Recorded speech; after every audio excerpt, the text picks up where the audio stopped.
Kasih karunia dan damai sejahtera yang dari Allah Bapa dan dari anaknya Tuhan Yesus Kristus itulah yang menyertai saudara-saudara sekalian. Amin.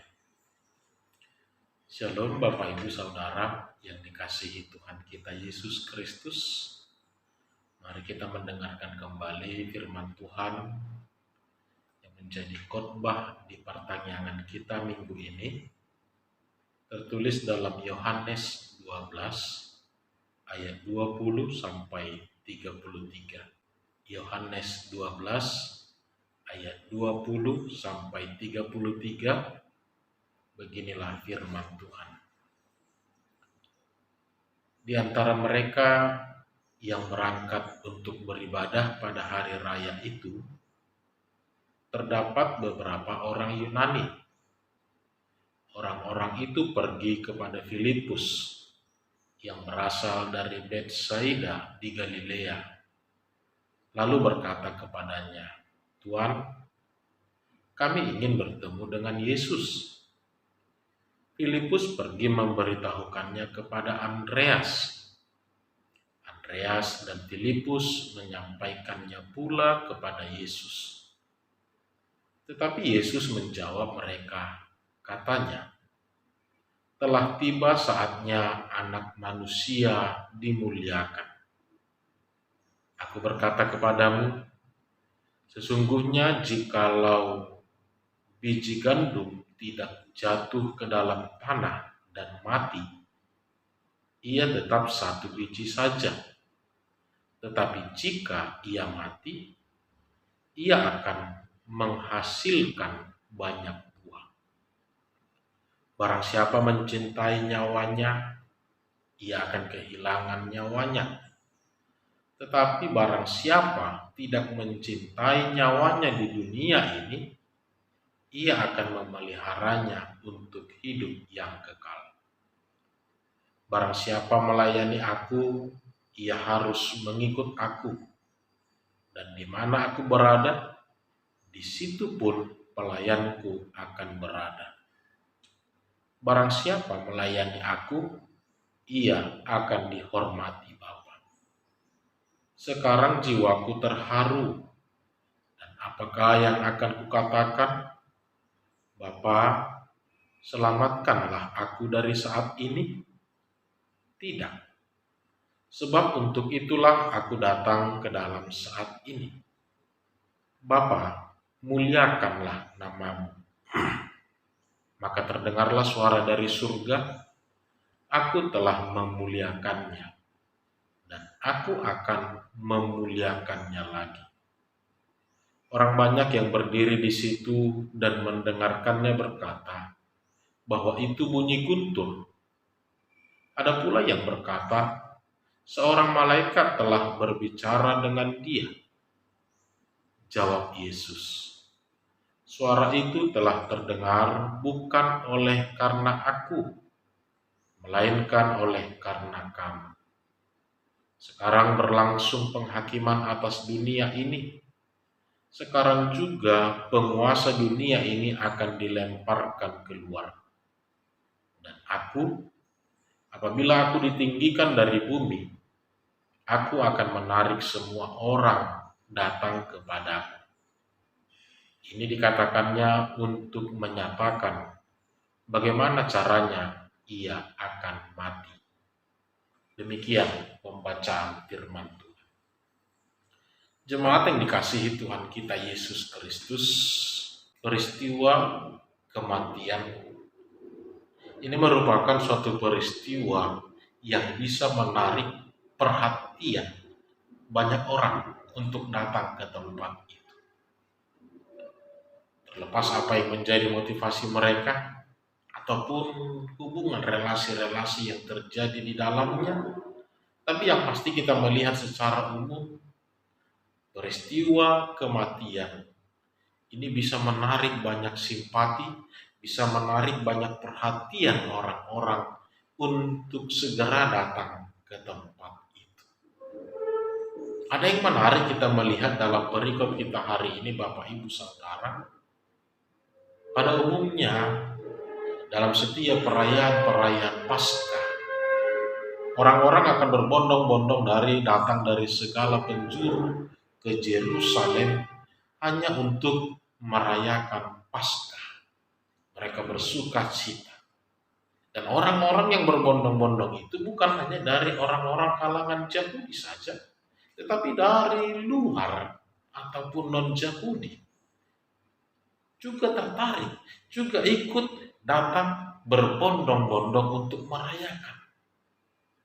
Karena memang ada satu tradisi yang luar biasa, kalau ada orang dari luar mereka yang ikut merayakan Paskah pada saat itu, mereka juga akan dijamu dengan baik, mereka juga akan dijamu dengan sukacita, sehingga tidak menutup kemungkinan bagi orang luar untuk menghadiri perayaan tersebut.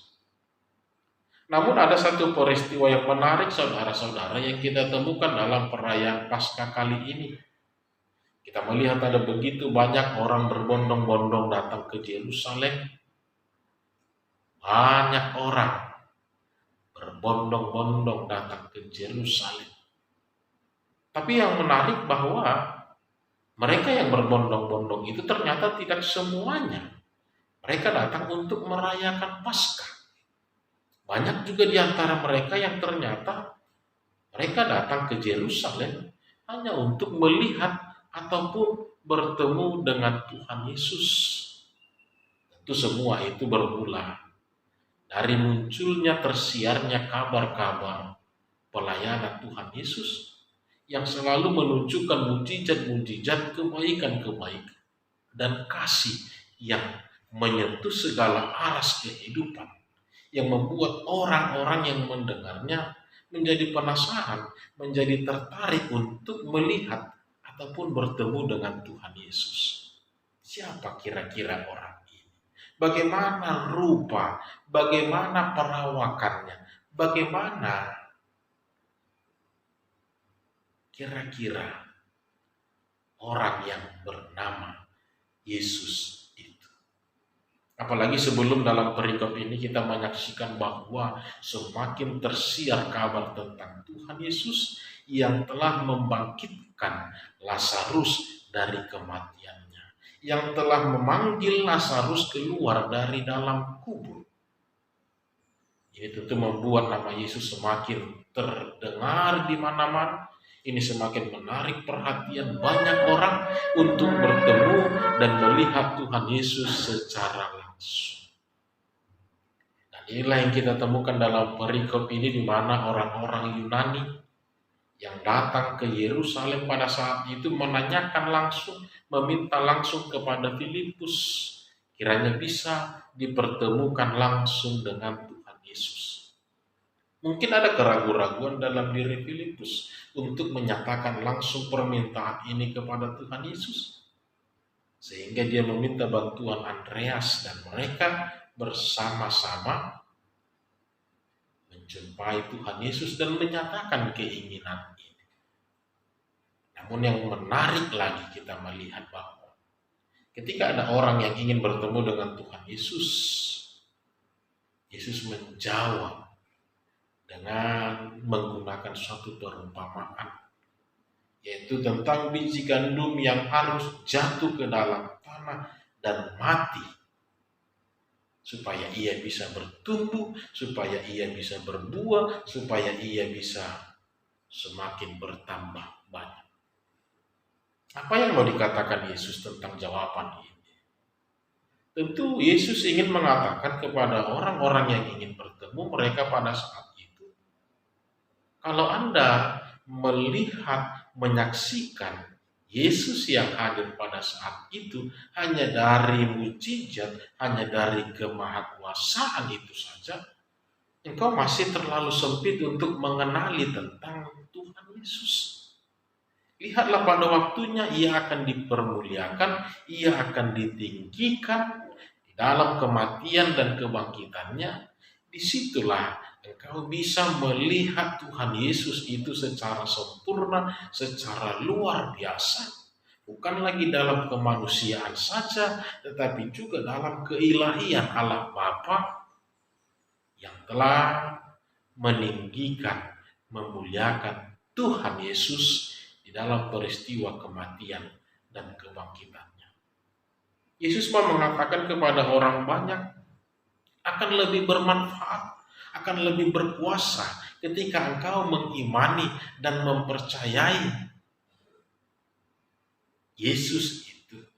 Setelah dia dipermuliakan ataupun ditinggikan, setelah dia memenangkan yang menjadi salib yang harus dia pikul, itu dia harus mati, dia harus dikubur, dia harus bangkit kembali.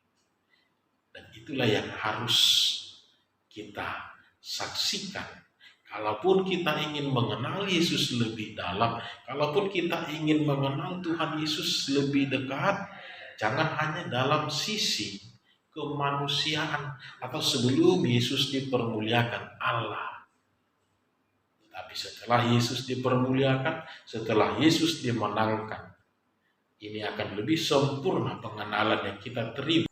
Nah, saudara-saudara yang dikasihi Tuhan kita Yesus Kristus, Yesus mengajak mereka yang ingin mengenal, mereka yang ingin melihat, lihatlah. Bukan hanya sebatas mujizat-mujizat itu saja, tapi lihatlah sampai kepada pengorbanan, kematian, dan kebangkitan Tuhan Yesus itu. Supaya sempurna pengenalan itu, supaya semakin berkuasa pengenalan itu untuk mengubahkan kehidupan kita, untuk menghantarkan kehidupan kita menjadi pribadi yang lebih luar biasa. Dan inilah jawaban yang diberikan Yesus kepada murid-murid untuk disampaikan bukan hanya kepada mereka yang ingin bertemu, tapi juga menjadi pemberitaan bagi orang-orang yang mendengar. Lalu saudara-saudara yang dikasihi Tuhan kita Yesus Kristus, apa yang mau kita ambil pesan dalam khotbah pertanyaan ini? Yang pertama, bahwa benar hanya dengan kematian dan kebangkitan Tuhan Yesuslah kita akan mendapat keselamatan. Hanya dengan kematian dan kebangkitan Tuhan Yesus sajalah setiap orang akan diselamatkan. Tidak ada jalan lain yang bisa menyelamatkan setiap orang. Tidak ada jalan lain yang bisa membebaskan setiap orang dari keberdosaan mereka. Bukan dengan perbuatan baik, bukan dengan besarnya pahala, besarnya kebaikan-kebaikan yang kita lakukan, tetapi pengorbanan yang diberikan oleh Tuhan Yesus. Inilah menjadi ketetapan yang telah ditetapkan Allah. Inilah menjadi bentuk cinta kasih Allah yang tidak akan bisa diselami oleh manusia dalam karya penyelamatan umat-umat pilihan Allah. Tidak ada seseorang pun yang sanggup menyelamatkan dirinya dari keberdosaan mereka. Dengan apapun yang kita perbuat, dengan berbagai macam cara kita lakukan, tidak akan bisa membebaskan. Hanya dengan kematian dan keselamatan Tuhan Yesuslah orang-orang akan bisa mendapat keselamatan. Dan inilah yang dikatakan Tuhan Yesus, karena peristiwa kematiannya telah ditetapkan menjadi jalan keselamatan bagi Allah, bagi orang percaya.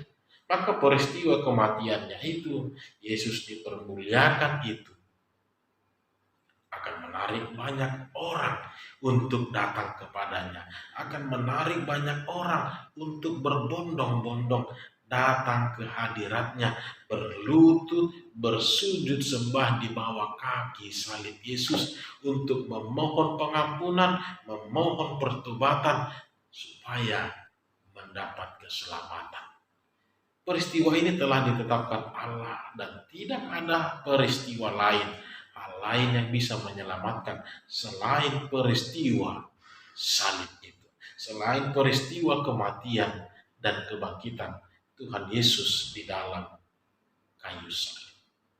Poin yang kedua, kita mau melihat juga bahwa kalaupun kita ingin mengenal Tuhan Yesus dengan lebih dekat, kalaupun kita ingin mengikut Tuhan Yesus dengan lebih sungguh-sungguh, ikutlah Dia sampai kepada proses penyalibannya. Ikutilah dia sampai kepada proses kematian dan kebangkitan. Kenali dia, bukan hanya ketika dia melayani menyatakan mujizat saja. Kenali dia, bukan hanya ketika dia mampu memberi makan 5.000 orang saja. Kenali dia sampai kepada proses pengorbanan, sampai kepada proses kematiannya, bahkan kebangkitannya di dalam kayu salib itu. Ini akan membantu kita untuk mengenal lebih sungguh-sungguh makna kekristenan kita, makna keberimanan kita. Besar kuasa kematian itu, besar kuasa kebangkitan itu membuat kita akan lebih sungguh-sungguh, membuat kita akan lebih tersadar. Tidak ada yang patut kita lakukan selain berterima kasih, mengucap syukur, dan melakukan kebaikan-kebaikan di dalam kehidupan ini. Benar, karena kita telah menerimanya, maka kita harus menjadi orang yang baik. Karena kita telah merasakannya, maka kita harus hidup menjadi orang-orang yang membawa kasih. Dengan pengorbanan, dengan kematian Tuhan Yesus inilah akan menghasilkan jiwa-jiwa baru, akan menghasilkan orang-orang yang percaya. Ibarat seperti kematian para martir, ini menghasilkan pertumbuhan gereja, pertumbuhan orang percaya yang luar biasa. Dan di mana ada pengorbanan, maka di situ Yesus hadir untuk memberikan pertumbuhan, untuk menambah jumlah orang-orang yang akan memberitakan Injil di tengah-tengah dunia ini. Maka benarlah ketika kita tadi mengatakan bahwa peristiwa kematian itu akan selalu menarik perhatian banyak orang untuk datang dan melihat kepadanya. Begitu juga peristiwa kematian dan kebangkitan Tuhan Yesus yang telah ditetapkan Allah menjadi jalan keselamatan bagi orang banyak.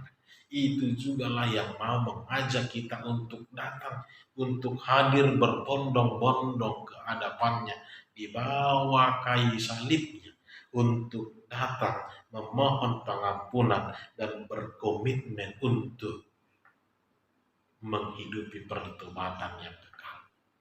Karena hanya dengan peristiwa kematian dan kebangkitan itulah kita akan mendapatkan keselamatan yang kekal. Sebuah biji gandum jika ia tidak jatuh ke dalam tanah, ditanam dan dikuburkan, ia tidak akan bertumbuh, ia tidak akan menghasilkan buah, ia tidak akan memberikan kehidupan baru bagi setiap orang. Maka saudara-saudara, Yesus memberitakan kematiannya. Ini juga diberitakan kepada kita. Maka saudara-saudara yang dikasihi Tuhan kita Yesus Kristus, maka mari kenali Tuhan kita dengan lebih sungguh-sungguh sampai kepada kematian dan kebangkitannya. Dan hadirlah menyaksikan kematian dan kebangkitannya di dalam peristiwa iman untuk penyelamatan kita. Tuhan Yesus memberkati.